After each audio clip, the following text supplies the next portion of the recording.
If you're interviewing for a new job, pay attention to how the hiring manager interviews you, because interview behavior often mirrors leadership behavior later on. Here are 4 interview red flags that could signal a toxic boss. 1. The interviewer is emotionally flat or disengaged during the interview.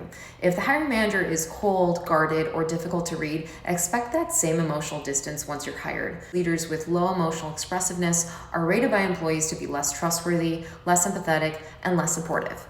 2. You're given little or no time to ask questions during the interview. If the interviewer dominates the conversation and leaves only a few minutes for your questions at the end or no time at all, that reflects a power imbalanced leadership style. Good leaders view interviews as a two-way evaluation, not a one-sided interrogation. When candidates aren't given adequate time during the interview to assess their future manager, they often don't discover concerning leadership behaviors until after accepting the role, once they're already working for that boss. 3. You're asked to do unpaid work or free consulting as part of the interview process. If you're asked to solve current business problems or provide strategic recommendations without compensation, that's not a fit assessment, it's labor exploitation.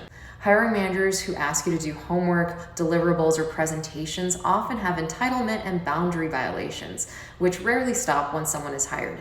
They'll likely continue to feel overly entitled to and demanding of your time, effort, and labor once you're hired, which can lead to your burnout. 4. The hiring manager didn't review your background prior to the interview.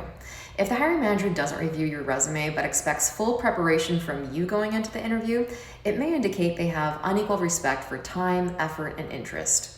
Leaders who expect high engagement from their employees without reciprocity on their end often carry that imbalance into their day-to-day management style. The takeaway is that how a boss interviews you can offer clues into how they lead.